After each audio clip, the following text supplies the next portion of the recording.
कांग्रेस अब इतना आगे निकल चुकी है कि प्रधानमंत्री नरेंद्र मोदी के भाषण देने और चीखने चिल्लाने में अब कुछ भी नजर नहीं आता। जी हां, आज हम बात कर लेते हैं प्रधानमंत्री नरेंद्र मोदी की।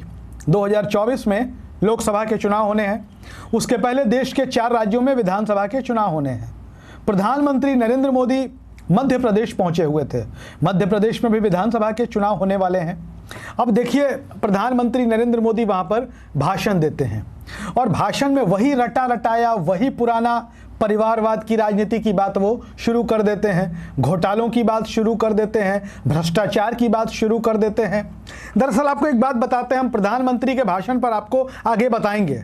नरेंद्र मोदी जब भी चीख चीख कर, चिल्ला चिल्ला कर बात करना शुरू कर दे तो समझ जाइए कि पांव के नीचे से जमीन खिसक चुकी है, या नरेंद्र मोदी बहुत चिल्ला चिल्ला कर बोलना शुरू कर दें तो समझिए कुछ ना कुछ बात जरूर है। और बात सामने आ भी गई, बात सामने आ गई कि नरेंद्र मोदी इधर भाषण देते हैं उसी मध्य प्रदेश में, और शाम के समय एबीपी न्यूज सी वोटर का सर्वे आता है। देश की मीडिया का रुझान किसके साइड रहता है यह बताने की जरूरत नहीं है, लेकिन फिर भी हम आपको बता देते हैं कि इधर मोदी भाषण देकर निकलते हैं, उधर सर्वे सामने आ जाता है और वह मध्य प्रदेश में कांग्रेस की सरकार बनाती हुई नजर आती है कांग्रेस। लेकिन एक बात बताइए कि जिस मध्य प्रदेश में नरेंद्र मोदी परिवारवाद की बात कर रहे थे, परिवारवाद की राजनीति का आरोप लगा रहे थे विपक्षी नेताओं पर, उसी मध्य प्रदेश में ज्योतिरादित्य सिंधिया हैं जिनको नरेंद्र मोदी ने अपनी सरकार में एक केंद्रीय मंत्री बनाया हुआ है। सिंधिया परिवार के वारिस हैं ज्योतिरादित्य सिंधिया। पहले से उनका परिवार राजनीति में, सिंधिया की दादी राजनीति में, सिंधिया के पिताजी राजनीति में, अभी भी उनकी बुआ यशोधरा राजे सिंधिया मध्य प्रदेश की शिवपुरी विधानसभा सीट से भारतीय जनता पार्टी की विधायक हैं। और उसी मध्य प्रदेश में नरेंद्र मोदी परिवारवाद का आरोप विपक्ष पर लगाते हैं।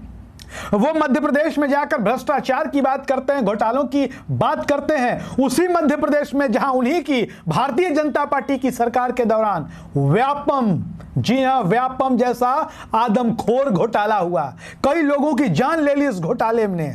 प्रधानमंत्री कह रहे थे, उनके बूथ के जो कार्यकर्ता सुन रहे थे, टीवी पर प्रसारण हो रहा था, मोबाइल पर आ रहा था और लोग जबरदस्ती तो सुन ही रहे थे। चाहने वाले तो प्यार से सुनते हैं, उनके प्रधानमंत्री हैं, उनके यशस्वी प्रधानमंत्री हैं। वैसे प्रधानमंत्री तो हमारे भी हैं, इस देश के हम नागरिक हैं, लेकिन जो उनके चहेते लोग हैं उनसे भाषण सुन रहे थे।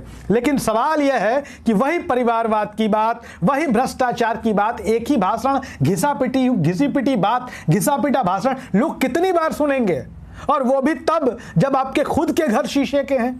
व्यापम घोटाले वाला मध्य प्रदेश है, सिंधिया परिवार वाला मध्य प्रदेश है, और उसके बावजूद हमारे प्रधानमंत्री जी वहां जाकर भ्रष्टाचार और परिवारवाद की बात करते हैं।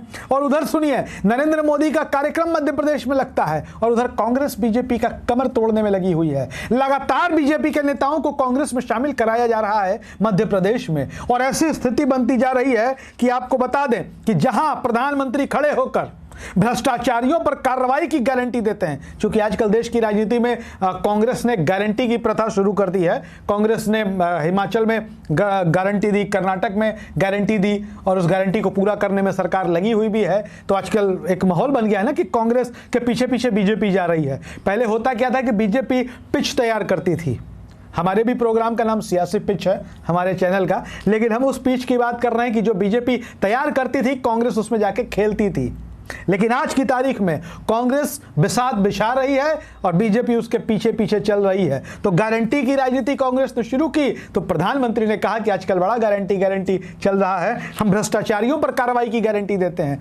उस मध्य प्रदेश में, व्यापम वाले मध्य प्रदेश में, खैर हम बता दें कि दुनिया भर का परिवारवाद की बात करते रहें, दुनिया भर का परिवारवाद, कई उदाहरण है, कई एग्जाम्पल्स हैं, देने की जरूरत नहीं, आप भी खुद जानते हैं। वसुंधरा राजे के बेटे दुष्यंत सिंह, क्या वो राजनीति में नहीं है? राजस्थान की हम बात कर लेते हैं आपके सामने। प्रेम कुमार धूमल के बेटे अनुराग ठाकुर, क्या ये राजनीति नहीं है? अमित शाह के बेटे जय शाह, क्या ये परिवारवाद नहीं है? तो ये सब आपके सामने है। तो कांग्रेस अब इतना आगे निकल चुकी है कि नरेंद्र मोदी के पास कहने सुनने को कुछ नहीं है, वही घिसी पिटी बातें, पुराना राग। आप क्या सोचते हैं नरेंद्र मोदी के मध्य प्रदेश वाले भाषण पर? कमेंट बॉक्स में जरूर लिखिएगा। धन्यवाद।